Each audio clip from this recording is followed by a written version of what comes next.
Hi, welcome to Storytime with Jocelyn. Today, we're going to finish A Bear Called Paddington. We have the last 2 chapters we have to read. And we'll have to say goodbye. Well, not necessarily to our Paddington bear. But he's not going anywhere. He's staying with us. So, let us begin with the last 2 chapters, chapter 7 and chapter 8 of Paddington. Now, if you remember the last time we read what was going on, he went to the theater and he got to see a play and then he got to be a part of it. Do you all remember that? Well, today we're going to begin with Paddington, chapter 7, Adventure at the Seaside. I wonder what's about to happen to Paddington Bear. Let us begin. One morning, Mr. Brown tapped the barometer in the hall. "It looks as if it's going to be a very nice day," he said. "How about a trip to the sea?" His remark was greeted with enthusiasm by the rest of the family, and in no time at all, the house was in an uproar. Mrs. Bird started to cut a huge pile of sandwiches, while Mr. Brown got the car ready. Jonathan and Judy searched for their bathing suits, and Paddington went up to his room to pack. An outing which involved Paddington was always rather a business, as he insisted on taking all of his things with him. As time went by, he had acquired a lot of things, as well as his suitcase. He now had a smart week-in grip with the initials PB inscribed on the side, and a paper carrier bag for the odds and the ends, Jocelyn. For the summer months, Mrs. Brown had bought him a sun hat. It was made of straw and very floppy.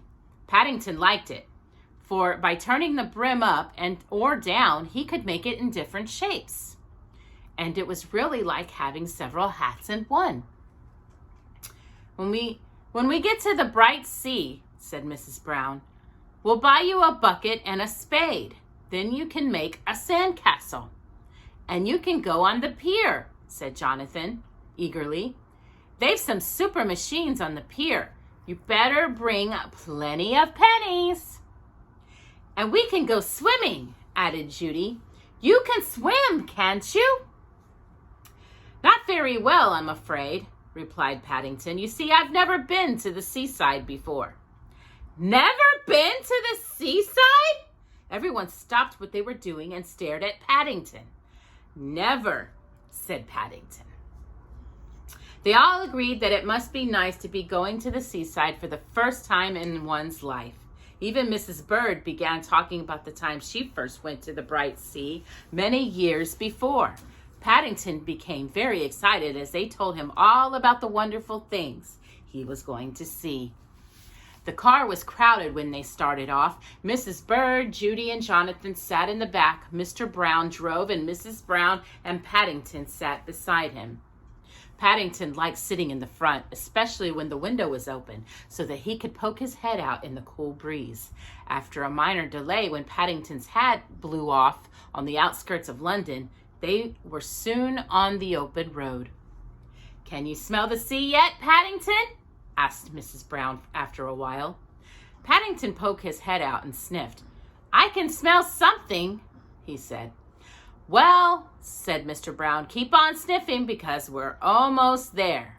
And sure enough, as they reached the top of the hill and rounded a corner to go down the other side, there it was in the distance, glistening in the morning sun. Paddington's eyes opened wide.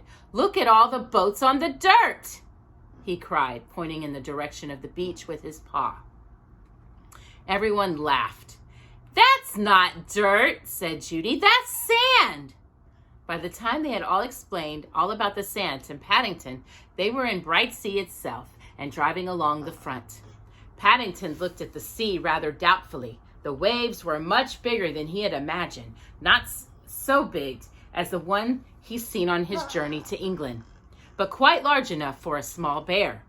Mr. Brown stopped the car by a shop on the escapade and took out some money. Jocelyn.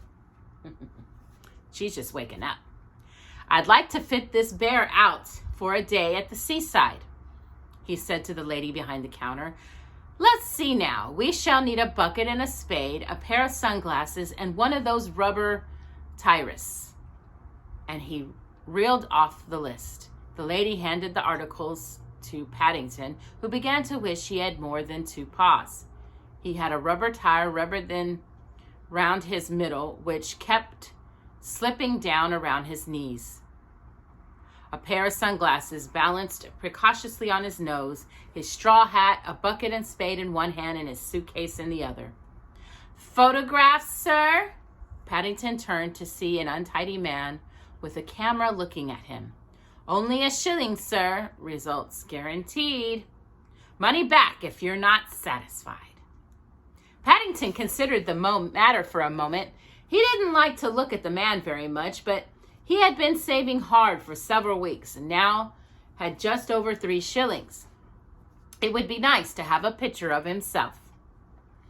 "Won't take a minute, sir," said the man, disappearing behind a black cloth at the back of the camera. "Just watch the birdie." Paddington looked around. There was no bird in sight as far as he could see. He went around behind the man and tapped him. The photographer, who appeared to be looking for something, jumped and then emerged from under his cloth. "How did you expect me to take your picture if you don't stand in the front?" he asked in an aggravated voice. "Now, I've wasted a plate." And he looked shiftily at Paddington. "That will cost you a shilling." Paddington gave him a hard stare. "You said there was a bird," he said. "And there wasn't." "I expect it flew away when you saw your face," said the man nastily. "Now where's my shilling?" Paddington looked at him even harder for a moment. "Perhaps the bird took it when he flew it away," he said. cried another photographer who had been watching the proceedings with interest. "Fancy you be taken in by a bear, Charlie. Serves you right for trying to take photographs without a license. Now be off with you before I call a policeman." He watched while the other man gathered up his belongings and slouched off in the direction of the pier, and then he turned to Paddington. "These people are a nuisance," he said, "taking away the living from honest folks. You did quite right not to pay him any money.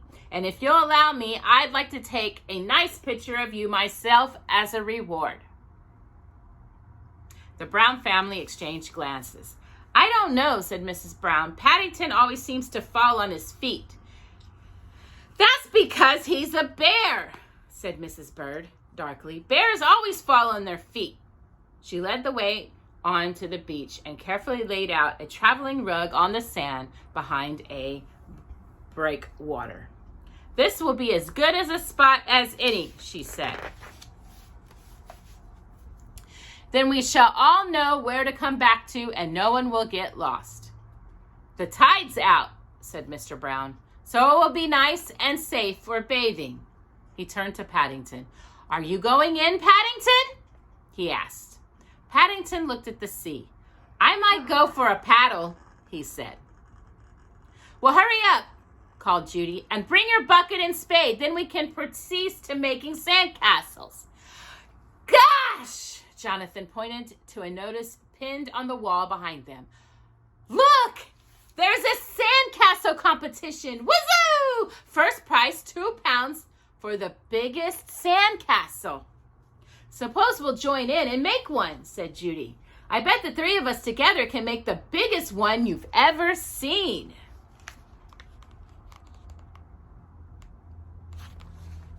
"I don't think you are allowed to," said Mrs. Brown, reading the notice. "It says here everyone has to make their own."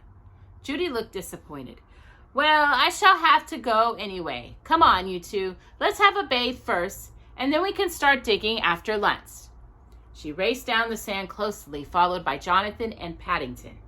At least Jonathan followed, but Paddington only got a few yards before his life belt slipped down and he went headlong into the sand. "Paddington, do give me your suitcase," called Mrs. Brown. "You can't take it in the sea with you. It'll get wet and be ruined."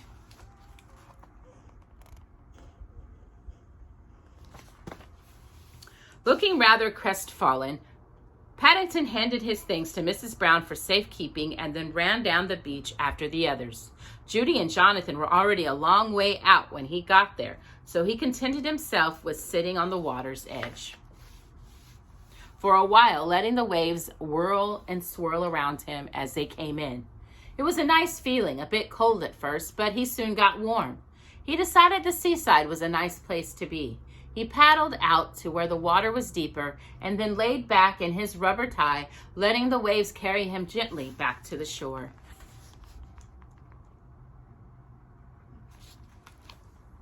£2! Supposing he won 2 whole pounds. He closed his eyes.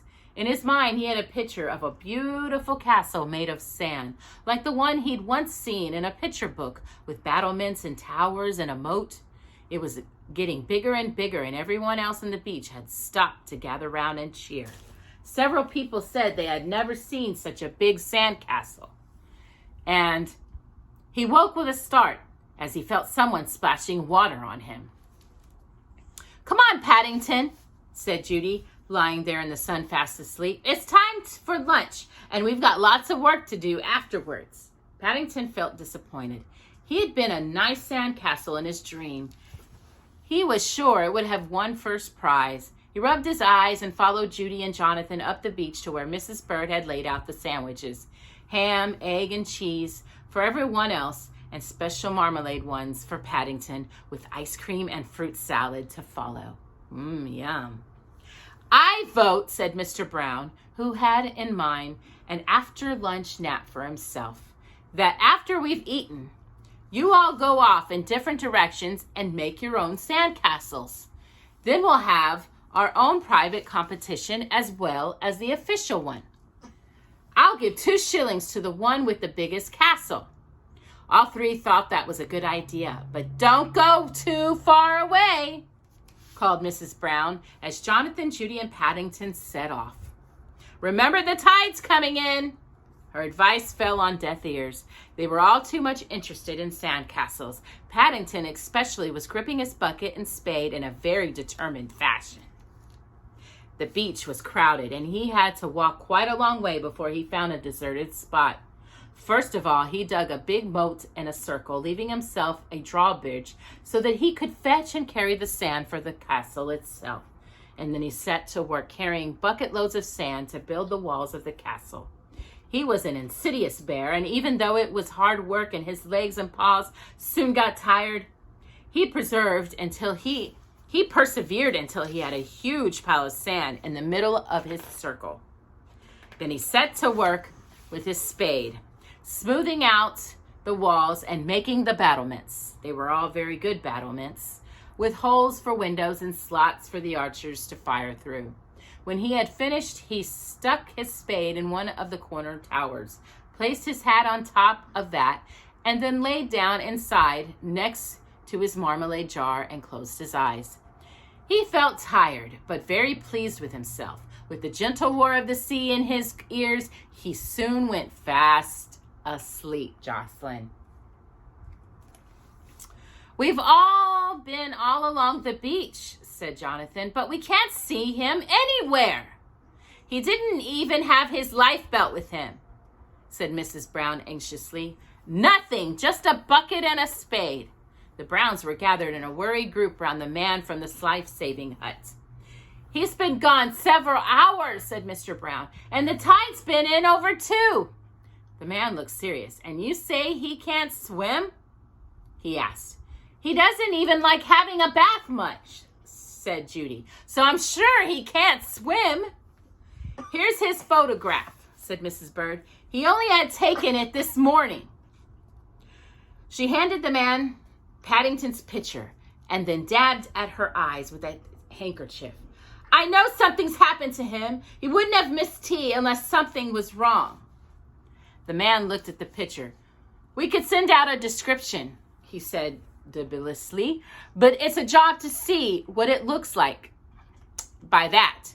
It's all hat and dark glasses." Can't you launch a lifeboat? Asked Jonathan hopefully. We could, said the man, if we knew where to look, but he might be anywhere. Oh dear.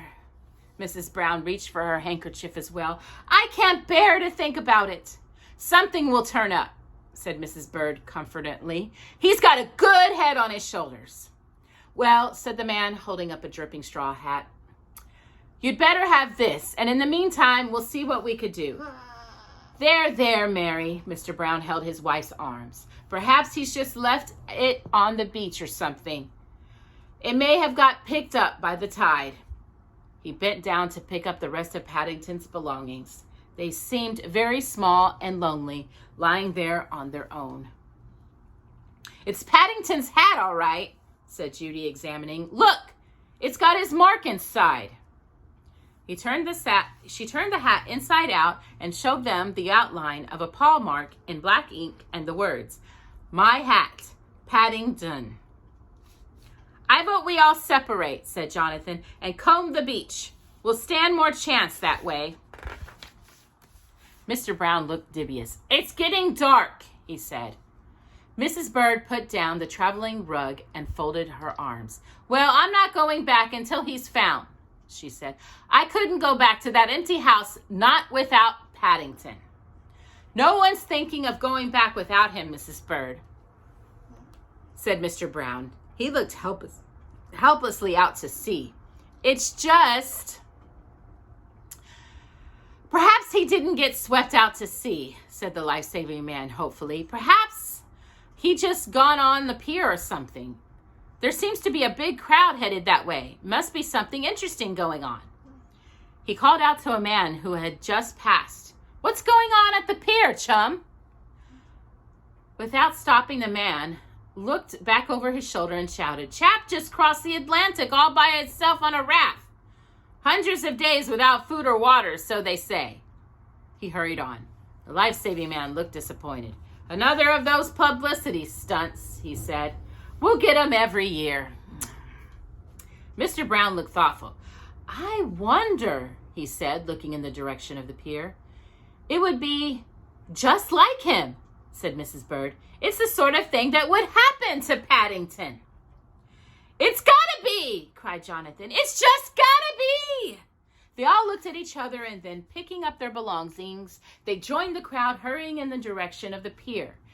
It took them a long time to force their way through the turnstile for the news that something was happening on the pier and had spread, and there was a great throng at the entrance. But eventually, after Mr. Brown had spoken to the policeman, a way was made for them, and they were escorted to the very end, where the paddle streamers normally tied up. A strange sight met their eyes. Paddington, who had just been pulled out of the water by a fisherman, was sitting on his upturned bucket talking to some reporters. Several of them were taking photographs while the rest fired questions at him. Have you come all the way from America? Asked one reporter.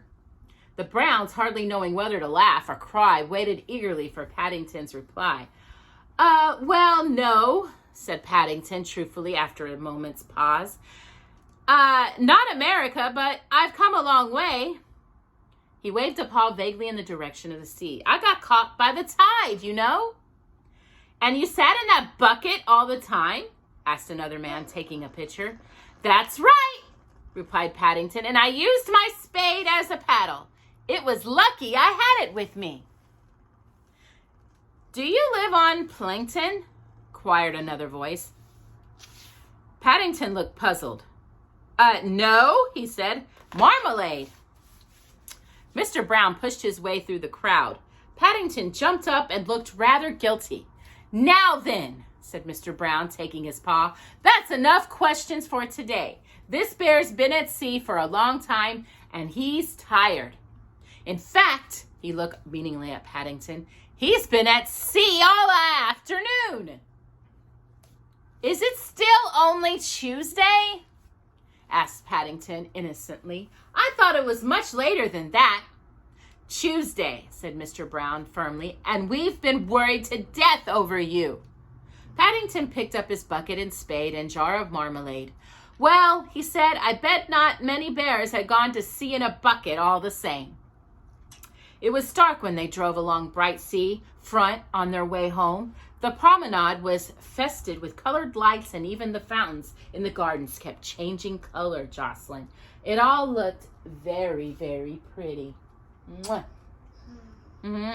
But Paddington, who was lying in the back of the car, wrapped in a blanket, was thinking of his sandcastle. I bet mine was bigger than anyone else's, he said sleepily. But mine was the biggest.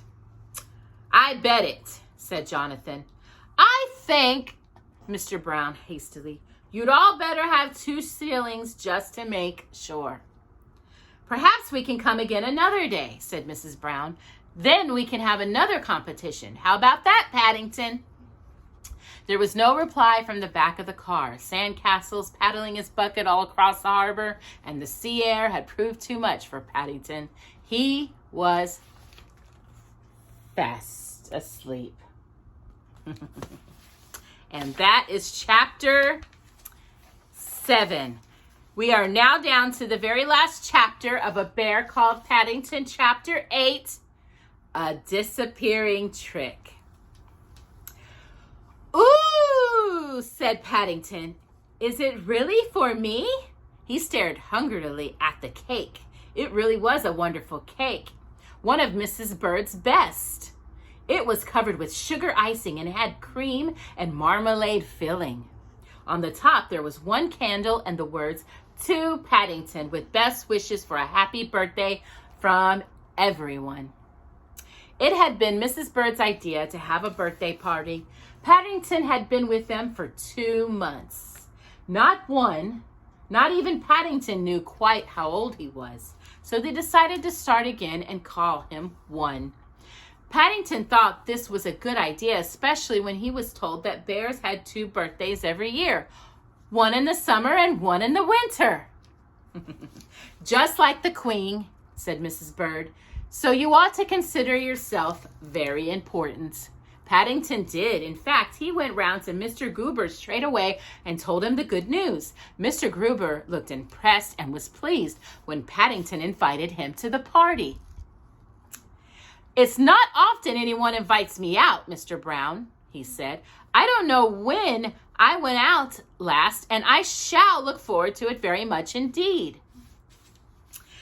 He didn't say any more at the time, but the next morning a van drew up outside the Browns' house and delivered a mysterious-looking parcel from all the shopkeepers in the Portobello market. Aren't you a lucky bear? Exclaimed Mrs. Brown. When they opened the parcel and saw what was inside, it was a nice new shopping basket on wheels with a bell on the side that Paddington could ring to let people know he was coming. Paddington scratched his head. It's a job to know what to do first, he said, as he carefully placed the basket with the other presents. I shall have a lot of thank you letters to write. Perhaps you'd better leave them until tomorrow.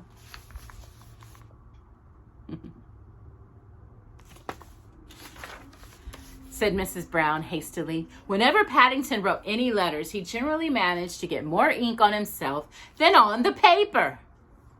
And he was looking so unusually smart, having had a bath the night before, that it seemed a pity to spoil it. Paddington looked disappointed. He liked writing letters. Perhaps I can help Mrs. Bird in the kitchen, he said hopefully. I'm glad to say, said Mrs. Bird, as she emerged from the kitchen, that I've just finished. But you can lick the spoon if you like. She had bitter memories of other occasions when Paddington had helped in the kitchen. But not too much, she warned, or you won't have room for this. It was then that Paddington saw his cake for the first time. His eyes, usually large and round, became so much larger and so much rounder that even Mrs. Bird blushed with pride. Special occasions demand special things, she said, and hurried off in the direction of the dining room. Paddington spent the rest of the day being hurried from one part of the house to another as preparations were made for his party. Mrs. Brown was busy tidying up. Mrs. Bird was busy in the kitchen. Jonathan and Judy were busy with the decorations. Everyone had a job except Paddington.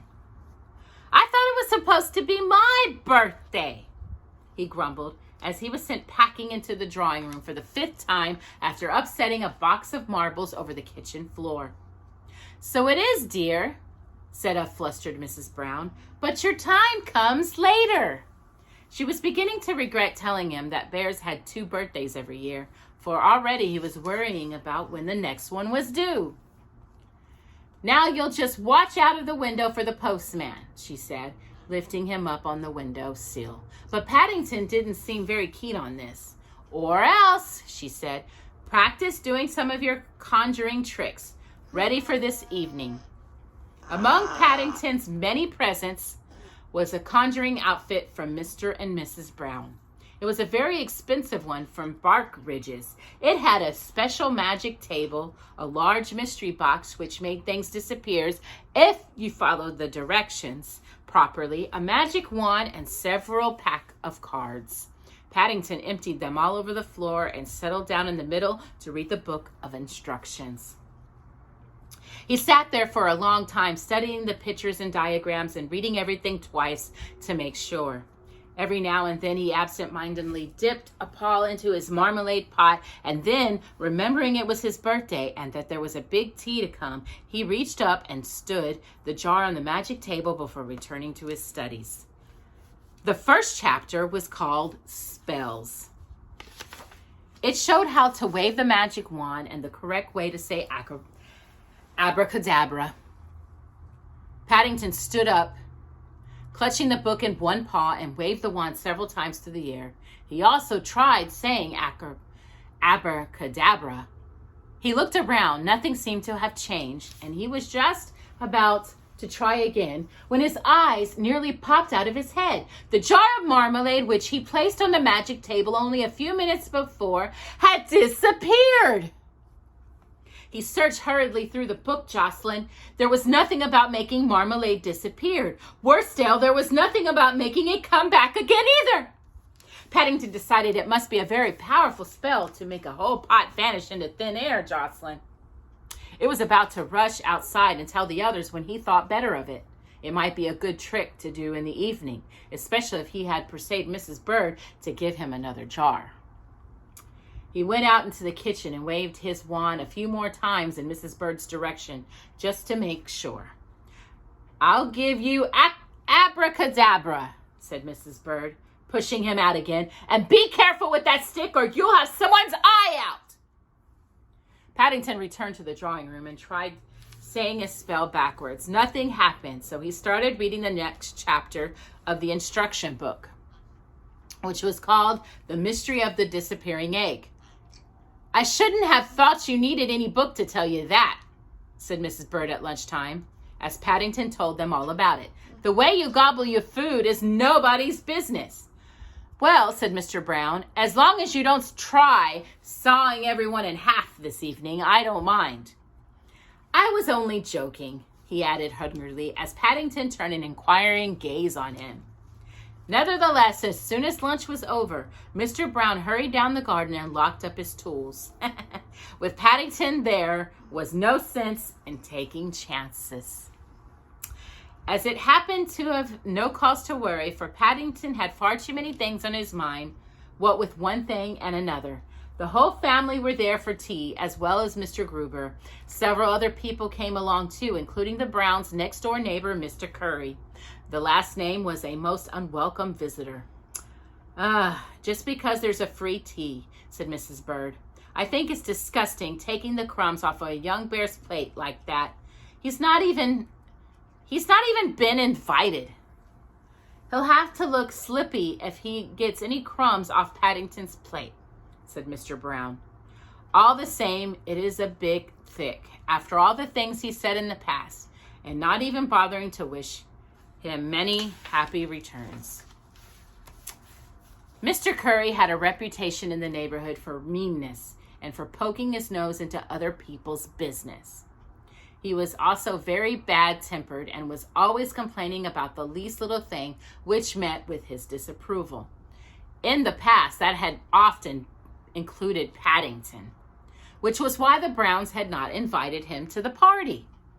But even Mr. Curry had no cause to complain about the tea. From the huge birthday cake down to the last marmalade sandwich, everyone voted it was the best tea party that they had ever had.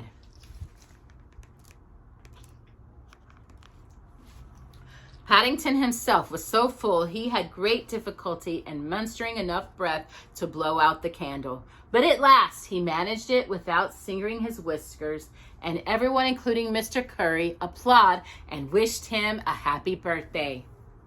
"And now," said Mr. Brown, when the noise had died down, "if you'll all move your seats back, I think Paddington has a surprise for us." While everyone was busy moving their seats to one side of the room, Paddington disappeared into the drawing room and returned carrying his conjuring outfit. There was a short delay when he erected his magic table and adjusted the mystery box. But soon all was ready. The lights were turned off except for a standard lamp, and Paddington waved his wand for quiet. "Ladies and gentlemen," he began, consulting his instruction book, "my next trick is impossible." "But you haven't done one yet," grumbled Mr. Curry. Ignoring the remark, Paddington turned over the page. "For this trick," he said, "I shall require an egg." "Oh dear," said Mrs. Bird as she hurried out the kitchen. "I know something dreadful is about to happen." Paddington placed the egg in the center of his magic table and covered it with a handkerchief. He muttered, "Abracadabra," several times, and then hit the handkerchief with his wand. Mr. and Mrs. Brown looked at each other. They were both thinking of their carpet. "Hey, presto," said Paddington, and pulled the handkerchief away. To everyone's surprise, the egg had completely disappeared.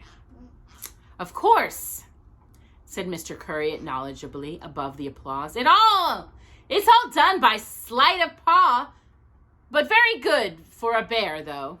Very good indeed. Now make it come back again." Feeling very pleased with himself, Paddington took his bow and then felt it in the secret compartment behind the table. To his surprise, he found something much larger than an egg. In fact, it was a jar of marmalade. It was the one that had disappeared that very morning. He displayed it in his paw. The applause for this trick was even louder. "Excellent!"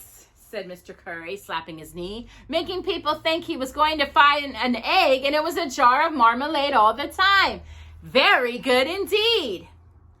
Paddington turned over a page. "And now," he announced, flushed with success, "the disappearing trick." He took a bowl of Mrs. Brown's best flowers and placed them on the dining table alongside his mystery box. He wasn't very happy about this trick, as he hadn't had time to practice it. And it wasn't at all sure how the mystery box worked or even where to put the flowers to make them disappear. He opened the door in the back of the box and then poked his head around the side. "I shan't be a minute," he said, and then disappeared from view again. The audience sat in silence. "Rather a slow trick, this one," said Mr. Curry after a while. "I hope he's all right," said Mrs. Brown. "He seems very quiet." "Well, he can't have gone far," said Mr. Curry. "Let's try knocking." He got up, knocked loudly on the box, and then put his ear to it. "I can hear someone calling," he said. "It sounds like Paddington. I'll try again." He shook the box, and there was an answering thump from inside. "I think he's shut himself in," said Mr. Gruber. He too knocked on the box and called out, "Are you all right, Mr. Brown?" "No," said a small and muffled voice. "It's all dark and I can't read my instruction book." "Quite a good trick," said Mr. Curry, some while later, after they had prized open Paddington's mystery box with a penknife. He helped himself to some biscuits. "The disappearing bear, very unusual, but I still don't see what the flowers were for." Paddington looked at him suspiciously, but Mr. Curry was far too busy with the biscuits. "For my next trick," said Paddington. I would like a watch. Are you sure? Asked Mrs. Brown anxiously. Wouldn't anything else do? Paddington consulted his instruction book. It says a watch, he said firmly. Mr. Brown hurriedly pulled his sleeve down over his left wrist. Unfortunately, Mr. Curry, who was in an unusually good mood after his free tea, stood up and offered his. Paddington took it gratefully and placed it on the table. This is a jolly good trick, he said, reaching down into his box and pulling out a small hammer. He covered the watch with a handkerchief, and then he hit it several times. Mr. Curry's expression froze.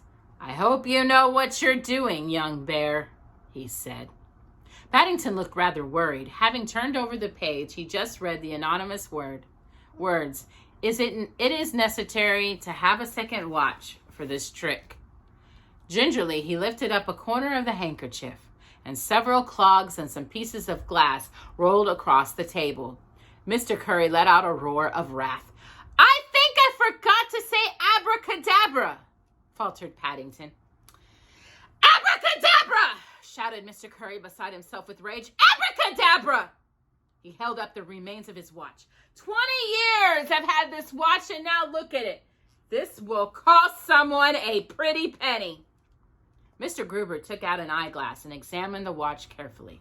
Nonsense, he said, coming to Paddington's rescue. It's one you bought from me for 5 shillings 6 months ago. You ought to be ashamed of yourself telling lies in front of the young bear. Rubbish! Splitted Mr. Carey. He sat down heavily on Paddington's chair. Rubbish! I'll give you... His voice trailed away and a particular expression came over his face. I'm sitting on something, he said. Something wet and sticky. Oh dear, said Paddington. I expect it's my disappearing egg. It must have reappeared. Mr. Curry grew purple in the face. I've never been so insulted in my life, he said. Never. He turned at the door and waved an accusing finger at the company. It's the last time I shall ever come to one of your birthday parties. I know, Jocelyn. Henry, said Mrs. Brown as the door closed behind Mr. Curry, you really ought to laugh. Mr. Brown tried hard to keep a straight face. It's no good, he said, bursting out. I can't help it. Did you see his face when all the cogs rolled out? Said Mr. Gruber, his face wet with tears. All the same, said Mr. Brown when the laughter had died down, I think perhaps you ought to try something a little less dangerous next time, Paddington. How about that card trick you were telling me about, Mr. Brown? Asked Mr. Gruber. The one where you tear up a card and make it come out of someone's ear.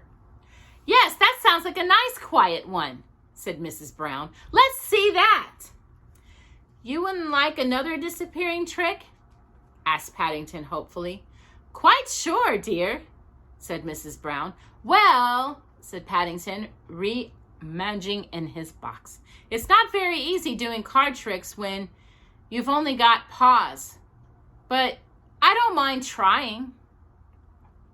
He offered a pack of cards to Mr. Gruber, who solemnly took one from the middle and then memorized it before replacing the card. Paddington waved his wand over the pack several times and then withdrew a card.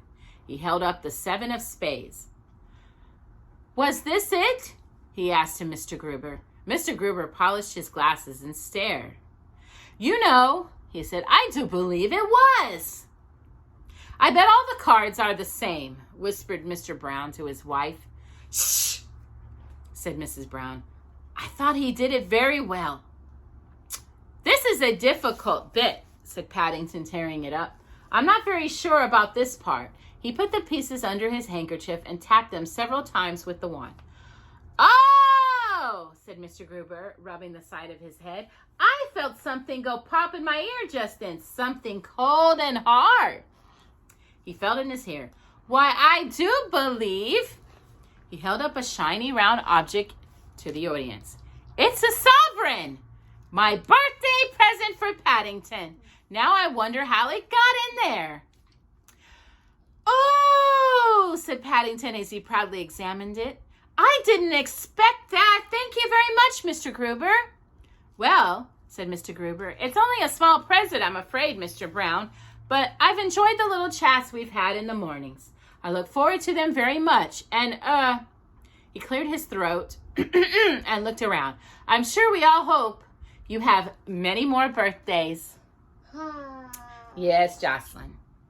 When the chorus of agreement had died down, Mr. Brown rose and looked at the clock. "And now," he said, "it's long past all our bedtimes, most of all yours, Paddington. So I suggest we all do a disappearing trick now." "I wish," said Paddington as he stood at the door waving everyone goodbye, "I wish my Aunt Lucy could see me now. She'd feel very pleased." "You'll have to write and tell her all about it, Paddington," said Mrs. Brown as she took his paw. "But in the morning," she added hastily. "You've got clean sheets, remember?" "Yes," said Paddington, "in the morning. I expect if I did it now, I'll get ink all over the sheets or something. Things are always happening to me." "You know, Henry," said Mrs. Brown, as they watched Paddington go up the stairs to bed, looking rather sticky and more than a little sleepy, "it's nice to have a bear around the house." And that is the end of A Bear Called Paddington. I hope y'all really enjoyed reading about Paddington with us. And we will see you next week for another story time.